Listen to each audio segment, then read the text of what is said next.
Are you serious? Are you serious, guys? Welcome, everybody. This is the Coming Apocalypse. I'm Pastor Paul Begley. We do have breaking news, definitely. Huge news. And the question is, why did Vladimir Boot, Scootin', Nuke, and Shootin' Putin decide to do a massive swap with the United States, a prisoner swap, including letting Paul Whelan get away? But how many people are involved in this? It's huge. But why is Putin doing it now? Is there some kind of problem going on politically or on the world stage? We will find out in just a second. I've got some questions.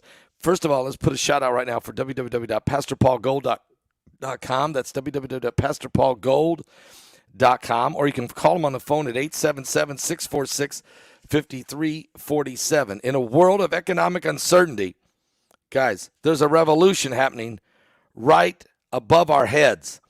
It's about to make silver more precious than ever. The sun's power is taking over the world. It's growing so fast, it's the biggest source of electricity. And by 2030, it could be solar. Here's the kicker. Every single solar panel needs silver to work. We're talking about silver paste, web in every panel, turning sunlight into power. Smart investors are already making their move, and that's why Noble Gold Investment, that's where they come in. With a silver IRA, you can surf this incredible wave of growth. Guys, it doesn't matter who sits in the White House or who's even on Wall Street. Solar power is unstoppable. Silver is its secret weapon. And as the world goes green, your retirement could also go green, or sterling silver, let's say. Don't let this opportunity slip through your fingers. Go to www.pastorpaulgold.com. That's www.pastorpaulgold.com. Or call them on the phone at 877-646-5347. But you tell them that Pastor Paul Begley sent you there. All right, guys. Well, it's getting a little crazy, that's for sure. And don't forget, aliens among us. The webinar's tomorrow. What? It's tomorrow at 6 p.m. Eastern. We release it. It will be epic. There's no question about it, guys. I don't want you to miss this webinar. How close are we? We're only 24, 30. Really? We're only 32 hours away. We're only 32 hours away from this webinar. Don't miss it. Get your ticket right now. Go to paulbegleyprophecy.com. That's www.paulbegleyprophecy.com, or pick up the phone and call right now at 765-414-2230. That's 765-414-2230, and order your tickets now. If that line's busy, wait 5 minutes, call back again. Or just go to our website. You'll see the purple banner going right across the front of the page, or in the middle of the page. Click on the purple banner. Get the alien webinar, Aliens Among Us, okay? Wow. Now, let me tell you what's going on with this prisoner swap. This is huge information that is developing right now, no doubt about it. Wow. You know, Russia has agreed, and it's kind of shocking, really.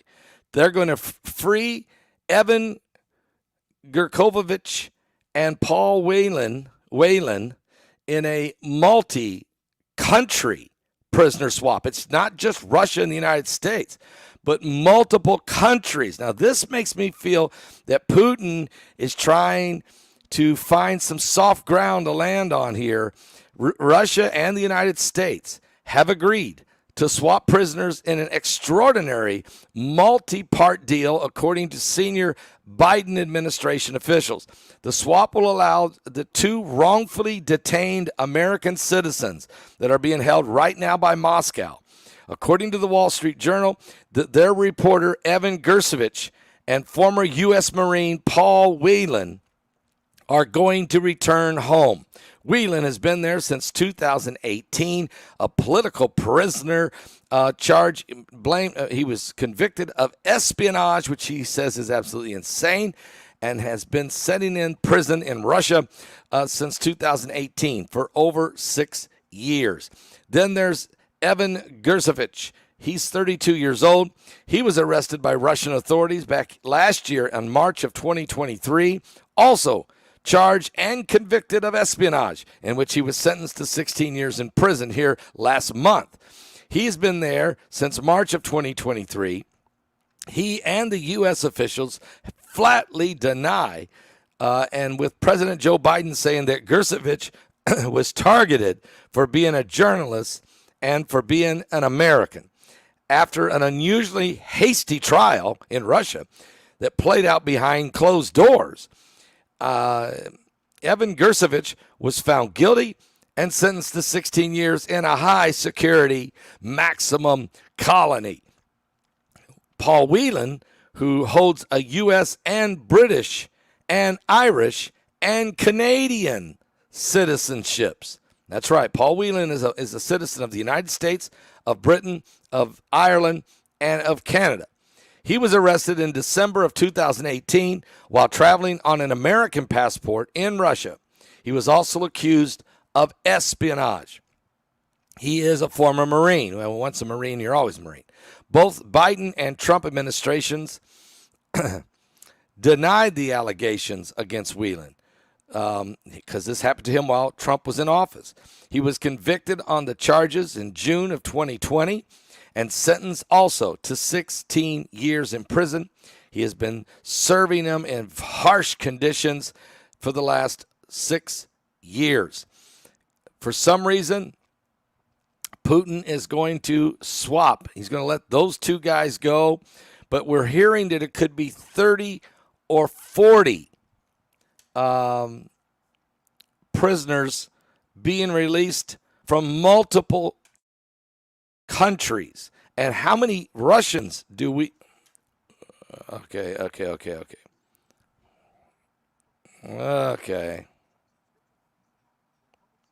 I'm so sorry. We don't know how many Russians that the United States is going to release here. We don't know. Russia and the United States have agreed to this prisoner swap. The swap will allow, of course, as I said, former U.S. Marine Paul Whelan and Wall Street Journal reporter Evan Gersovich to be released. But also, this is quite interesting. How many people did Russia get in this? Okay, we're still looking for these answers. It's a very fluid situation, but we're hearing this 20, maybe 30, could be as high as 40 people released from multiple countries involved in this entire deal.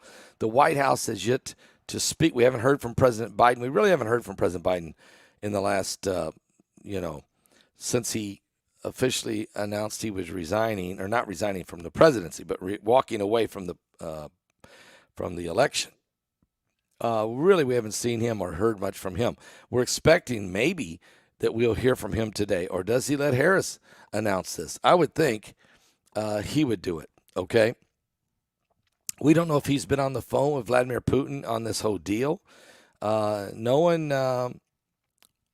what just exactly, I would think that probably not, that due to his decline, that maybe some of the other staff are involved now in cutting this deal, making this happen, and just how many people. We're still waiting on some kind of major announcement on this, but I am hearing that it could be somewhere between 20, 30, or even as high as 40 different prisoners being swapped. How many of them are American besides the two main ones? Don't know. What other countries are involved in this swap? Don't know yet. How many Russians had to be released for this deal to happen? Don't know. We're hearing multiple, okay? I'm just looking. Give me 1 second here. I may have something just in the last 13, or let's see, 7 minutes ago. We're also hearing that journalist Alusa Kurmasovija, that she may be also involved in this. Okay, which she's a Russian. And I just said her name wrong. Her name is Alsua Kurmasova. I'm not going to try it again. Anyway, she may be also involved in this. We're hearing that just now, as she would be one of the top people that Russia wants back. Also, we're hearing that there are some other people that have been held, that have been cruelly imprisoned in Belarus. And also some Russians.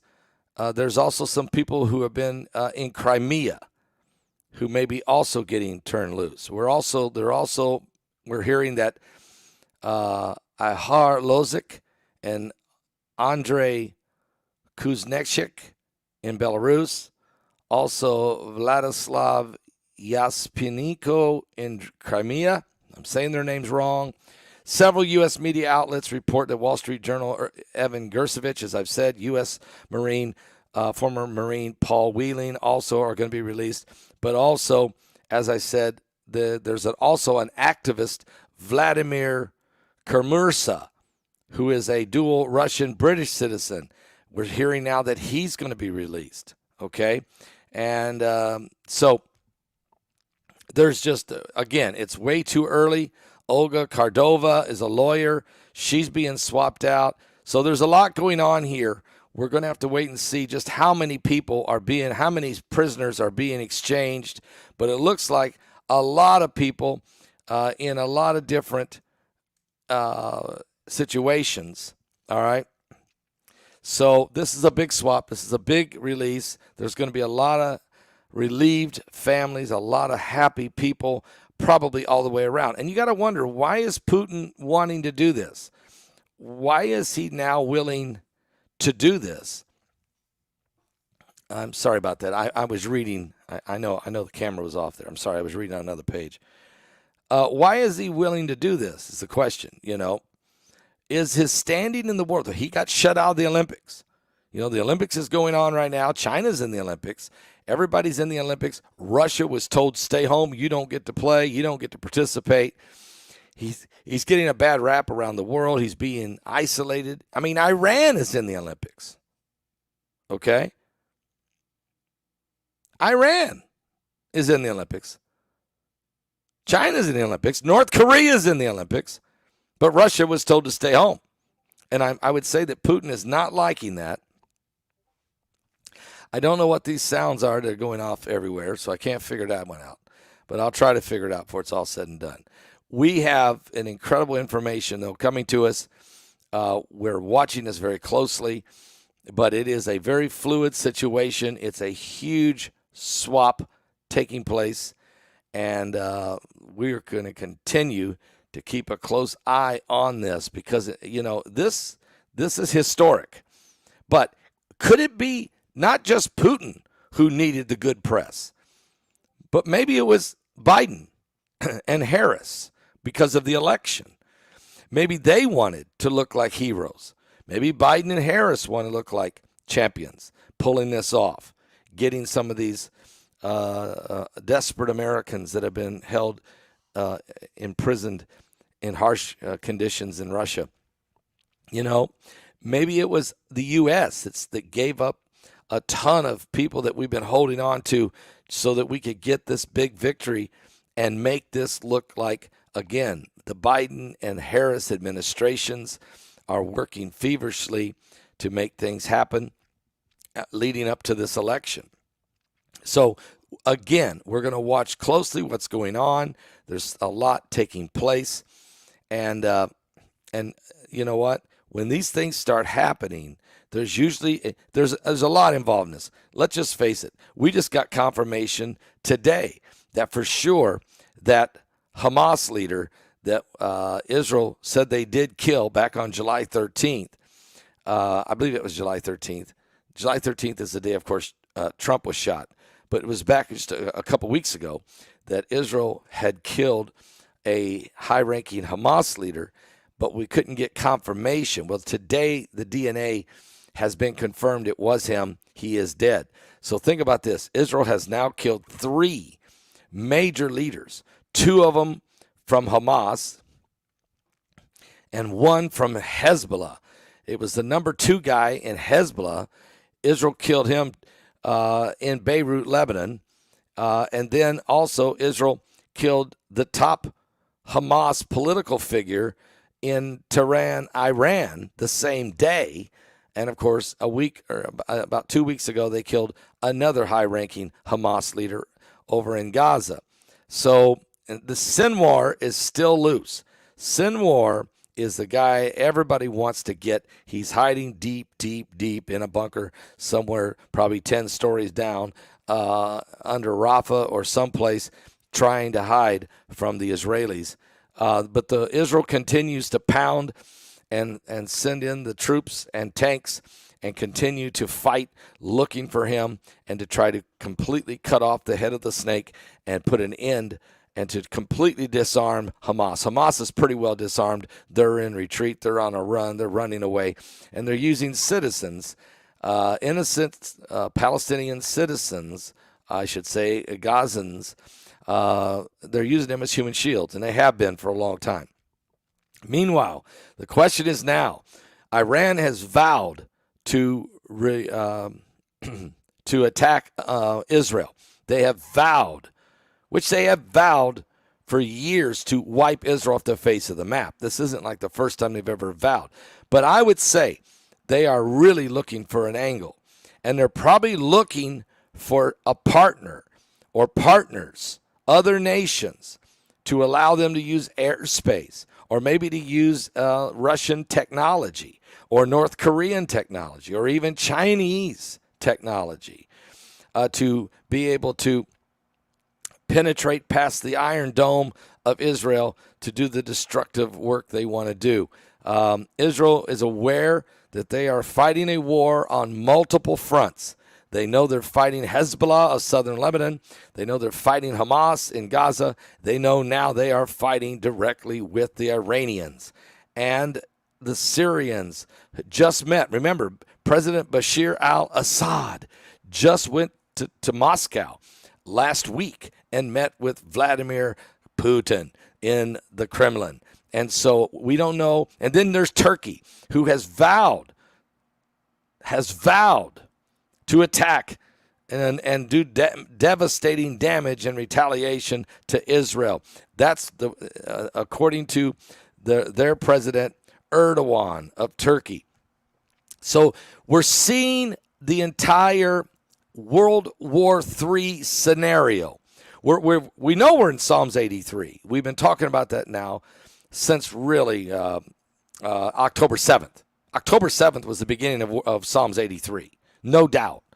And in the process now over this year, we've been evolving into a broader regional war because it was just Israel and Hamas. Now it's Israel, Hamas, and Hezbollah. Then the Houthis started lobbing rockets and sinking ships in the Mediterranean. So now it's the Houthis from Yemen are involved and the Hezbollah of Lebanon.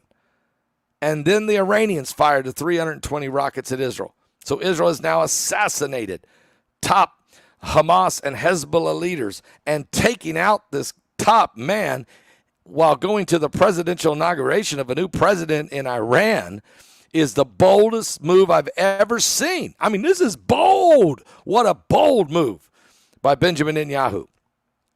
And the other thing you have to ask yourself is when that happened, where do we go from here? Does Iran go ahead and rely on their coalition of other nations, this axis of evil that I wrote in my book, what I called the vortex of evil? A vortex is when something is swirling and it's sucking everything else into it. Well, I believe that's happening, and I wrote that in my book, Revelation 9:11. So if you haven't got a copy of that, you need to get that. This is how critical things are getting. So Psalms 83, that war started October 7th. A broader regional war is on now. Israel's really right now fighting Hamas in Gaza, Hezbollah in southern Lebanon, the Houthis in Yemen, the nation of Iran, and they're probably about ready to also have to deal with Syria. And who knows, does Turkey and Russia jump in? This is how big it is. It's becoming Ezekiel 38. We're on the brink of Ezekiel 38. And then you have to wonder, does this thing broaden into North Korea, into China, the United States, the British, the French? Just how wide does this thing start to go? And then you start talking about the sixth trumpet war, which is Revelation chapter 9 or World War III. And so when the Lord came to me in July of 2021 in an open vision and showed me Revelation 9:11 in bold red letters, the Lord said to me, you better write it down. You better warn the people that Apollyon is about to come out of the bottomless pit, and he will release the hordes of hell, locust demons, demonic entities. Maybe that's part of the alien invasion type thing. These entities, these species, these from an interdimensional beings, which is really maybe the locusts that come out of the pits of hell, disguised as species. And God is saying to me, write it down, tell the people, warn the people, it's upon mankind. And so we're going into this webinar, Aliens Among Us. And I'm telling you, as this, in a broader sense, the events that are happening right before our very eyes are confirming that the prophecies of the Bible, Psalms 83, Ezekiel 38, the sixth trumpet war, which is World War III, the building of the third temple, the red heifers, the wars and rumors of wars, the cancel culture, the AI technologies, the transhumanism agenda, the blasphemy at the Olympics. I mean, we can go on forever. This is all part of a move toward the end of days and the coming of Jesus Christ.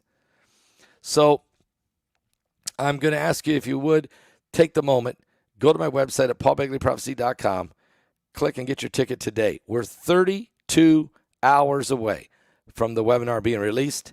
We want to be able to get your ticket ordered. I want to be able to get you entered into the system, your name, your link, and then I can release them at 6 p.m. Eastern. Okay, and that will start the webinar. And the good news is, apparently, if everything goes right, we're doing an upgrade here in a few days. But I think that from this point on, your tickets will not be just good for your webinar, will not just be good for a year, but it'll be good right on and on and on and on. Okay, we're trying to set that up to where we can have an ultimate unlimited storage, which is a tough thing to do. I'll announce more about that when I do. But certainly get your ticket for this webinar. It's going to be epic. It is epic, and you will see. I'll be back with more current world events and how they relate to biblical prophecy. But there's more going on in this story between the United States and Russia. There's more to the story.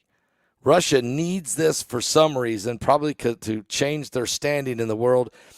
And Biden and Harris need this for their standing as it relates to the election. This is all playing out now right before our very eyes. Give your life to Jesus Christ. We are running out of time, and I mean it. We are running out of time. Are you saved? Have you given your life to Jesus Christ? And of course, tonight, don't miss Mike from around the world. This will be incredible. And he'll tell us a lot about this tonight. He will be able to break this down much more clear on why and who's motivated for who. Why are all these different nations involved? Is this in a broader sense? Does this have a broader appeal? Is there more to what's getting ready to take place? We will see. I'll be back with more on the coming apocalypse.